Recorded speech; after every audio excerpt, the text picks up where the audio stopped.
y'all. Hey. Come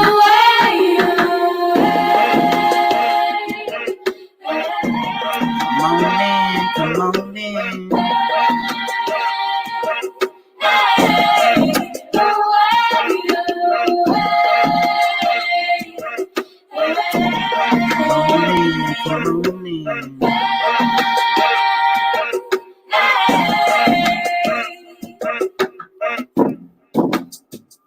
Time is running, though I'm young. Through my window, I see the day falling. Will the promise be held? For I see the unfolding. Don't give up, I don't give up, baby. I feel the pain, but I'm alive. I'm alive. Why should I be racing? Why should I be racing? My fatal flames, my fatal flames. Why should I be racing? Should I be racing? My fatal flames, my fatal Come on in, y'all. flames. Holland's in the house.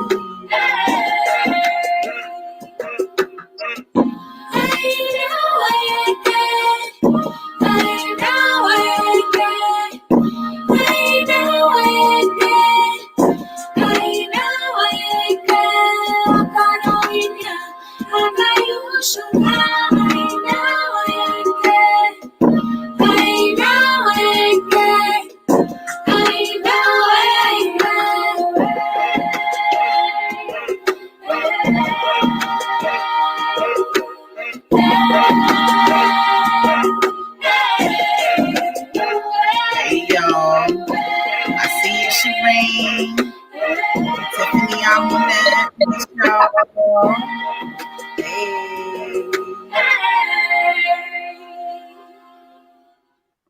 Hey, how are y'all doing? This is Plump Queen Podcast. We appreciate y'all giving us our time and your energy. This is amazing. This is our Holland episode. We have our sister Sweet Wild Justice in the building. Say hey. Hey, everybody. All right. This is so dope. I am super excited because, like I said, Plump Queens, powerful ladies, united, making progress. And I'm just meeting the most dope souls, you know what I'm saying, on this planet. So I cannot wait, you know what I'm saying, for her to talk her shit and, you know what I'm saying, to get this Black perspective out here. So tell us who you are, where you're from, and, you know what I'm saying, let's get this bill started. Okay, hi. Well, I'm Sonja. I'm from Holland. I live in Rotterdam. Original, I'm from Africa. I'm from the Cape Verdean Islands. And I've been living here like, I think 40 years in Holland. So yeah, I have 2 kids and yeah, that's my life. Oh, awesome. All right. So you said you're from Africa. So how did you find your way to Holland? Well, that's kind of like a tragic story, but my mother and my father were not together. So my uncle was in Holland. He was married to a white woman. And my mother didn't have a house. She was living with her grandmother. So he saw the condition. And when he came back, he talked about it with his wife. So his wife said, well, why don't we take her to Holland?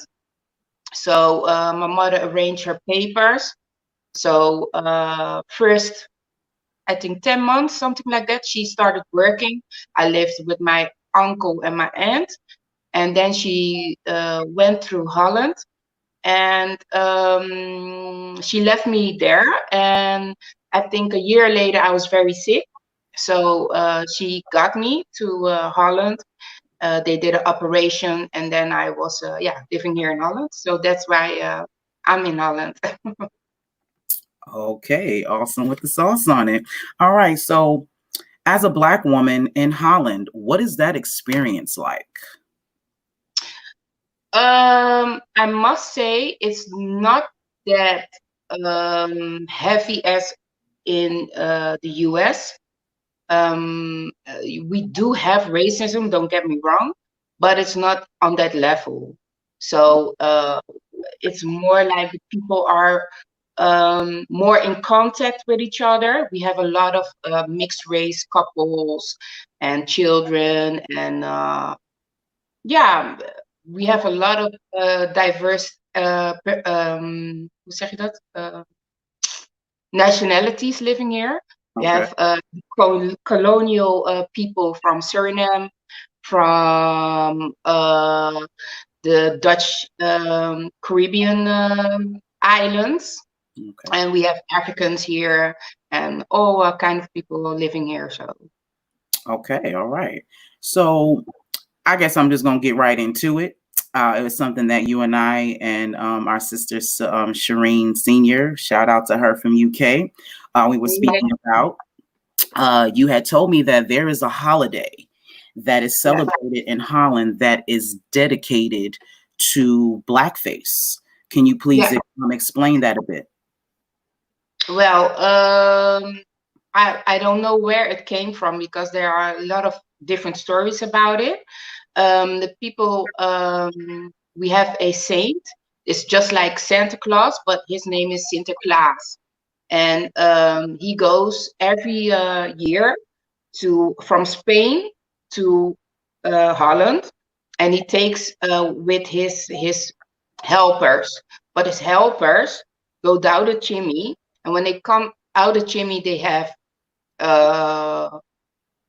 black face, red lips, earrings, afro. So yeah, we don't like that here. So we started protesting, or people started protesting about it, and now they are in an involvement to cast away Black Pete. So they are very far in that process now. They did a lot of protesting. There were arrests. People got beaten by the cops, like really things. People went to so every year in November, before the day of Sinterklaas, Sinterklaas comes with a boat into a city. So the government said we cannot protest there, but the people still go there. And because they go there, they get arrested by the police, and they got beaten. They all got arrested in cells, like really crazy things. But now they are so far that they are like seeing what it does, and they like sort of gotta go. Now, what's interesting about that, like I said, I've never heard of that before ever, and this is what I implore, us here in the States, I'm saying, everywhere, I'm saying, to really do our research and to reach out and try to figure out, I'm saying, what's going on outside of where we come from and what we've learned. Now, we have something not as, I'm going to say it's not as bad, because that's a whole holiday dedicated, what I'm saying, to that. But what they do have is they still have those insertions, subliminally, in our culture. Like, for instance, they had just put out a photo of Aunt Jemima. They've been now trying to protest to get rid of Aunt Jemima as the image of pancake syrup. Yeah, I saw. You saw that. They had an original picture of this Aunt Jemima woman, and she's smiling. Looks like she's making up a batter of pancakes, but she's shackled to the table that she's cooking these pancakes with. That is something that none of us in the Black community knew about. And Aunt Jemima is, a staple for pancake syrup, in our homes. Also, the ice cream trucks, that I'm not sure if you guys have ice cream trucks, out there in Holland, but here the music for that is a song called Nigga Lover Watermelon. And I heard about it. Yeah, so to this day, they still have that playing. Now, my mentor, Jamar Milton, he did a video and he went live, actually went viral, where he told the ice cream truck guy in his neighborhood what that was, what it meant, and told him that he needs to change that music, and found a plausible way, to motivate him to do so. So when we say and we talk about these things and we bring these things up, a lot of people make it seem like, we're just overdoing it, or we're being too much, or being oversensitive. But no, you know what I'm saying? We are being disrespected and degraded on a regular basis and don't even know that. Have no clue, and we don't have the drive to figure that out. So when I hear things like this, is why I feel like this podcast is so important. Because if you now know that these things are happening somewhere else, it makes you want to think about, well, what else is it I don't know? This obviously has to be real if it's happening in other places. You see what I'm saying? So outside of protesting, what else are you guys doing, to change that? Well, the people that are busy with that are like really writing the government.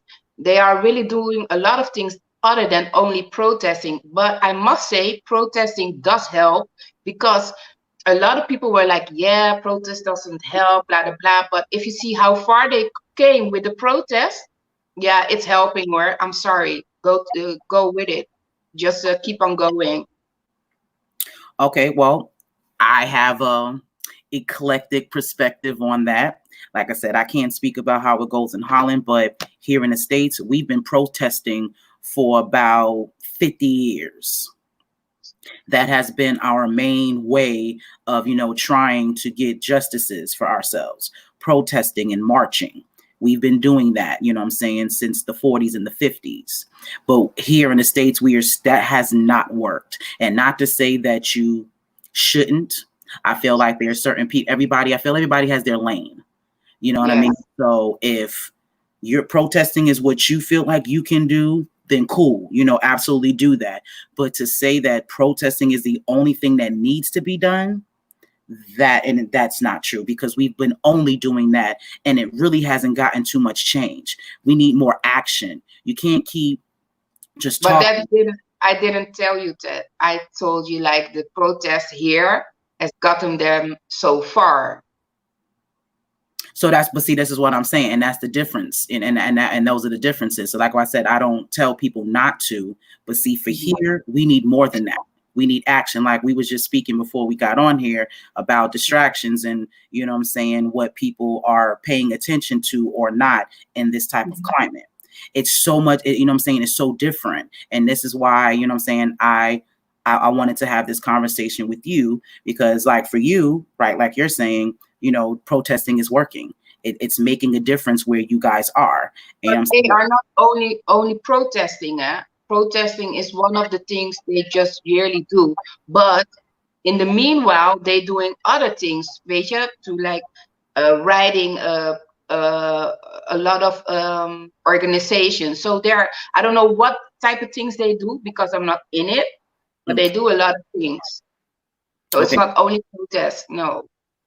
Well, see, that's what I would like to know. What are those other things? Because where I'm at, where we are, we on some. For me, we on some revolution. But it's different. Yeah, it's different. You have to see it like it's like our situation here is very different, because the people from America are slaves that got brought in America and came to live with the slave masters, and we're not like that. We just came from our own country to Holland. So there's difference in why it is not there completely with you guys stopped, because those people that live there are the offsprings of the slave masters. I don't say that Holland doesn't have that, but it's very strange, because it's very different, because the slave masters in Holland didn't live with their slaves. You guys really live with them on one country, and you have to figure it out after 400 years. Okay.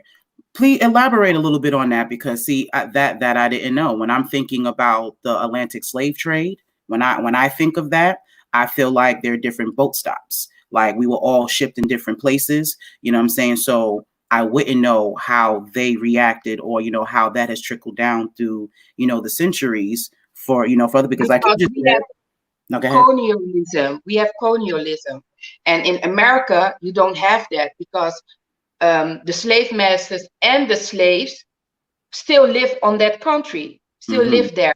But we didn't have that. Ja, hoe moet ik het zeggen? Um, for instance, this. When I take Suriname as a good example, they Okay. took the slaves from Africa to another land, but Mm-hmm. they lived still in Dutch, the Dutch people. So they had nothing physical to do with the slavery. In Mm-hmm. America, you have to do physical with the slavery. You have to see it. You have to you breathe it. You've been through it. But the Dutch people, they haven't been through that. I don't know if it makes sense for you. It does. What you're saying is that, okay, for here in the States, we had plantations. We had the slave owner was in the big house, and their slaves was living, what I'm saying, on the land, what I mean, that they all lived in. What I guess you're saying for you, they enslaved people in other countries. It wasn't Yeah. necessarily in their own backyard. They ran other people, but not in there. It's almost like they didn't shit where they ate. Yeah. You know what I'm saying? Exactly. I'm kind of that's kind of way, and that makes sense. So, and this is what I mean. This is why I'm a bit more aggressive in certain ways on how we need to approach, what I'm saying, what's going on, because that wasn't the case for us. We absolutely all commingled. We were raped. We were, what I'm saying, it was so much done. You know what I mean? So I understand both sides. That's why I want so badly to understand, what's going on over there, because this is how we tend to debate and argue amongst each other about what needs to be done, because we have different experiences. I can't expect you to feel the way I feel, about certain things, and vice versa. We just need to come to a But compromise. we do have racism here. Huh? We do have racism. Besides Black Pete, we do have racism, but it's not like extreme, like people are going to kill you for it. Oh, well, that's not true. In the 80s, there was a guy that was a black colored, and he was killed by a Dutchman because of racism. So it did happen here. Yeah. Okay, now now what's funny is the fact that you can just name just one. It's so small of an instances that you can name that's mind blowing to me. So explain to me what racism looks like in Holland. It's like it's not there, but it's there. It's like really like the Dutch people are very tolerant. A lot of people do mingle and don't see color, but we see color. So that's another conversation what we also have with them, Beja. But it's not like, we really live together and Beja, like it's mingled. But we do have racism, but it's like more behind your back. Okay. Well, see, I don't know how to fit. Well, I'll put it to you this way. That's kind of how it's low key been over here, but now it's in the forefront. That's why a lot of people aren't surprised about seeing these things, because this has been happening. It's just that now we got cameras, and now it can be, it can be put on the internet. It can go viral, what I'm saying, in a matter of seconds, instead of it having to be word I guess mouth to, word of mouth, stuff like we that. have it also, maar it's not all started. It's always there. They say things that you think, but that's not right, and they will say, no, but we don't mean it like that. That's the struggle we have here. And now it's so far that even the Dutch football players, they are really like vocal about it. It was on a Dutch sport program that one of them was very Okay. tell it. I don't know how my Dutch is not so my English is not so good. So, Oh, but no. anyways, we do have it here. We do have it here. Yeah. Now, when you mentioned the Dutch football, that reminds me of Colin Kaepernick here in the States. Of I think a couple of years ago, he took a knee because he was trying to, what I'm saying, put out, or at least expose the injustices of how they treat their NFL players. And there was actually a big controversy about that as well.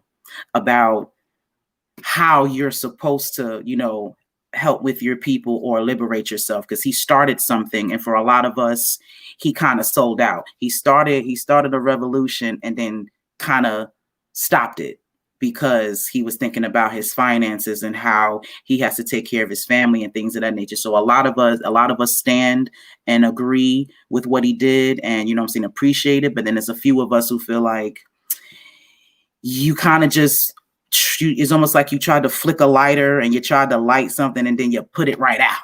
You didn't let it, when it came down to the kaboom, you was just like, nah, I'm not gonna blow it up kind of situation. So we have like, is like a divided, attitude towards that. So when you mention that, it's interesting on how you're saying the football players there, are trying to speak out about those things. Can you elaborate on that a little bit more?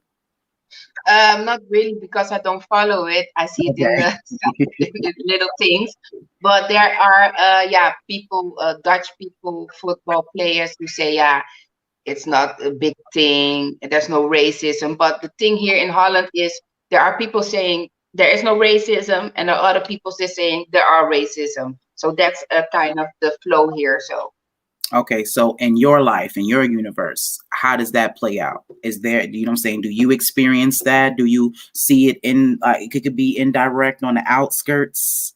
What I'm well, saying? I'm very private person, so I really not mingle with everybody. I'm very on my own. So, but when I go to when I was younger, I did experience it a lot. Weet je? It doesn't matter. Yeah, because I'm light skinned or so, I did like really go through it. But I will say, darker skins were really, yeah, it's more, zeg je?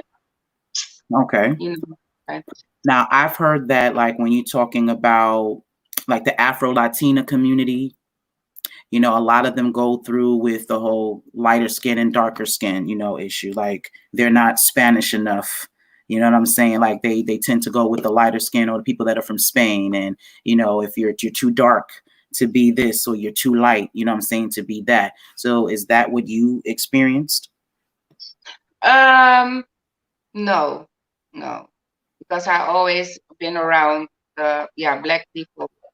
Okay. But what I'm trying to say is like some people think because you're light skinned you don't uh experience racism, but I did. Understood. Now, see, here in America, we wouldn't say that, because there's a whole host of, like, interracial, couples, and they, what I'm saying, they have what we would call mulatto children.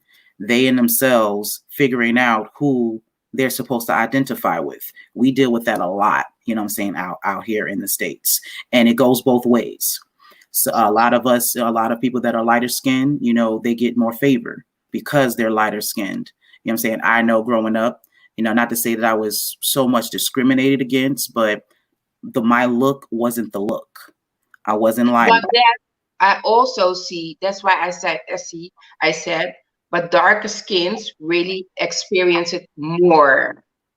they do. But it goes both ways though. It's not even about us experiencing more, because I feel like light skinned people, they, because they have this perspective of they're supposed to be better on that, they deal with even more, what I'm saying, ridicule, because they're put on this pedestal.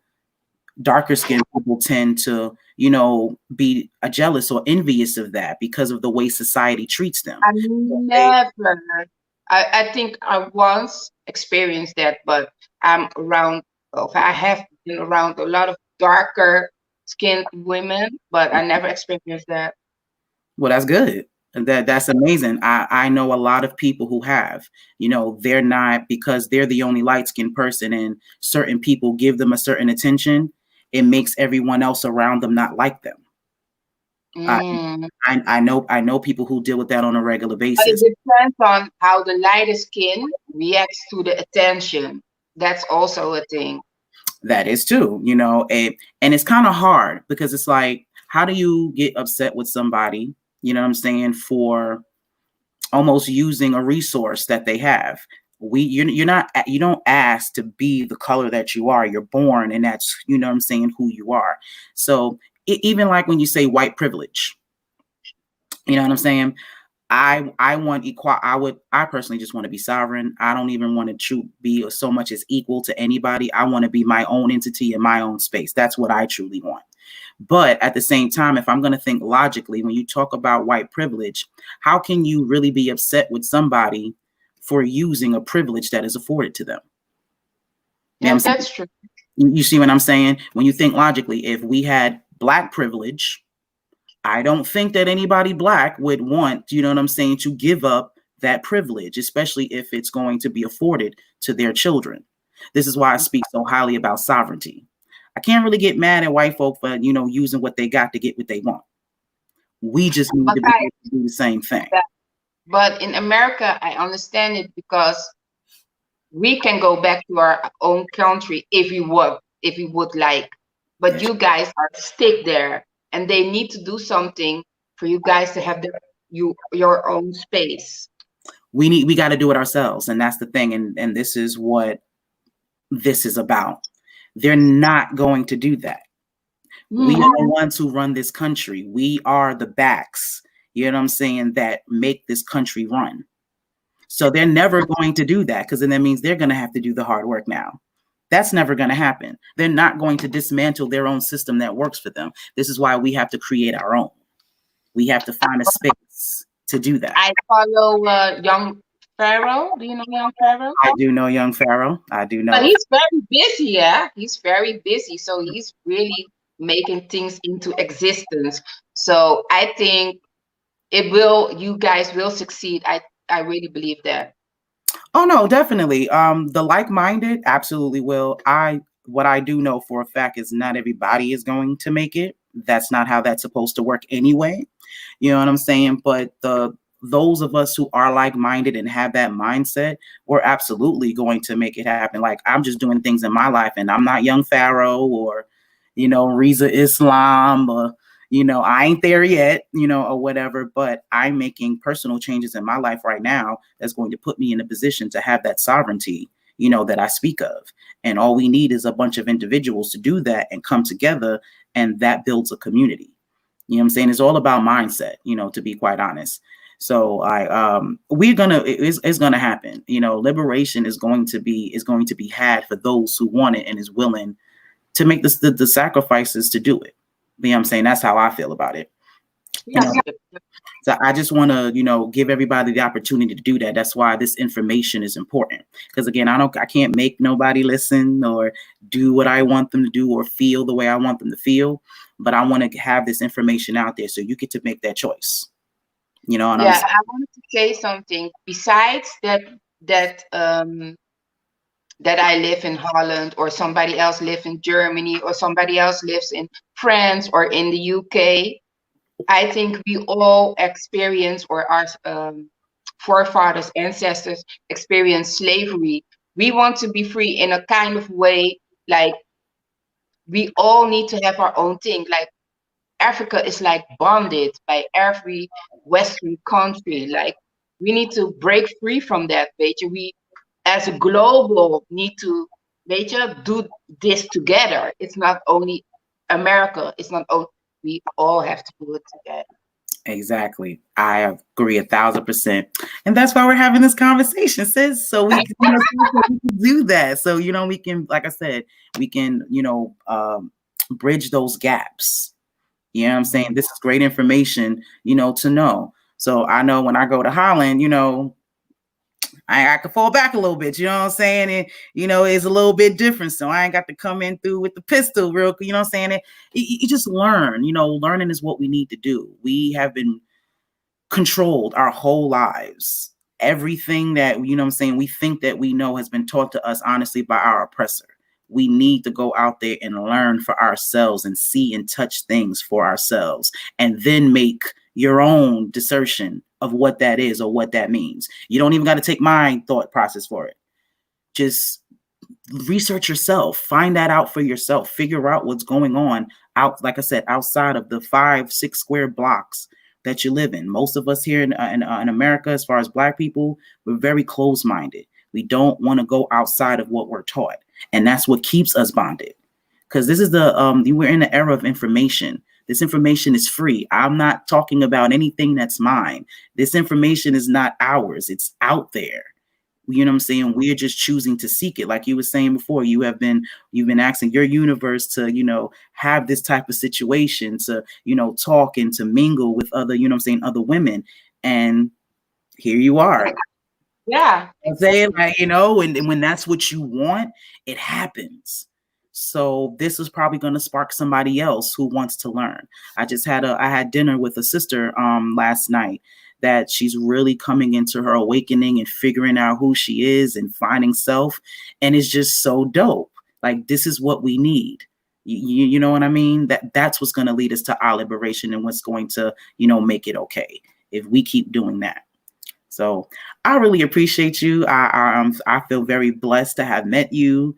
You know what I'm saying? This is super dope. If there's anything else that you would like to talk about, because, we're going to see, let's let y'all know, you're going to be seeing Miss Sweet Wild Justice more often, because this is going to turn into a panel of Divine Feminine, and we're going to be tackling a host of different topics, because there's plenty to talk about, and we need all of those perspectives. You know what I'm saying? So if there's anything else you want to tell the people, anything else you want to discuss, you know what I'm saying? Let's know, because we got the time. Well, I only want to say is that the people in Holland are very in solidarity relation. Okay. I don't know how to say it. Solidarity. With the people in America, with everything that's going through. We see it all. We have Facebook. We see it coming down our timeline. We are trying. We also get woken by that, and we're trying to do our different stuff. Some people start businesses. Some people do other things. So we are on the same page, and let's unite. That is what I love to hear. Plump Queens, powerful ladies, united, making progress. I'm excited. You have no idea. I've been dreaming about this situation for the past 3 years, and it is coming to fruition. And I did not think that I was going to have this international connection situation popping so quickly. So I'm just elated. I appreciate your time and your energy. I appreciate you. So again, y'all, you like to see Miss Sweet Wild Justice or Miss Sonia. Sonia. Sonia. Okay, Sonia. I love that. And your accent is awesome. Just to let you know that you're great. But so this is Sweet Wild Justice, and this is Plump Queen Podcast. And we are going to return, with another episode of All Is Divine Feminine. Now, last week, I messed up with the music because I'm learning the situation. So I turned my mic off by accident. So I was sitting there grooving and there wasn't no music on. So we going to try this again. I'm going to make sure I do it right this time. You know what I'm saying? And let's find the song that I'm going to pick. Here it is. So this is the end. Love, love, love, y'all. Peace, love, and light. Always be inspired. You know what I'm saying? Please support the brand. If you love this show, if you love Inspiration TTV, as you can see on the ticker, support the brand, donate $27 to the Cash App. And this is going to help, bring this media company on fire. We are pushing. And I appreciate everyone who has ever supported, because this is why we are here today. So I love y'all. I appreciate y'all. Keep watching, keep supporting, and of course, keep being inspired. So we're going to hop on this song as we go out and smile. So let's do it. Yeah, there we go. Jamari Milton, Shaman, check it out. She move her body like a shaman. All in my head, so much in common. She said that way, baby, I'm on it. Just say like that, I don't want it. She move her body like a shaman. All in my head, so much in common. She said that way, baby, I'm on it. Just say like that, I don't want it. I've been looking for a while. One who compliments my style, and who's pheromone so irresistible, it drives me wild. She ain't got no time to flex, way too blessed to be stressed. Ain't compatible with no vibrations, nothing like the rest. No, body. When you get down, want you to be right. Come close to me, baby. You move a body like a shaman. All in my head, so much in common. Just say that word, baby, I'm on you. Just say nothing, I don't want it. She move her body like a shaman. All in my head, so much in common. Just say that word, baby, I'm on you.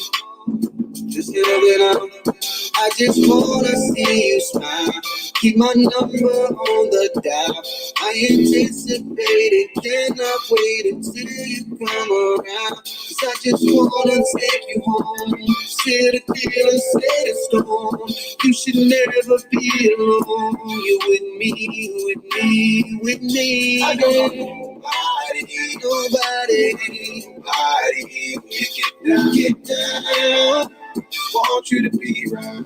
Come close to me, baby. You move your body like a shaman. All in my head, so much in common. Just say the word, baby, I'm on it. Just say that I don't want it. She move her body like a shaman.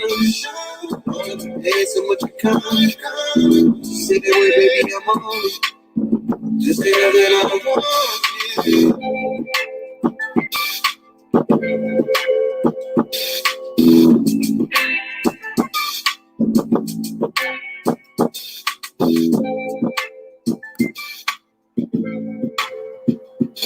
it.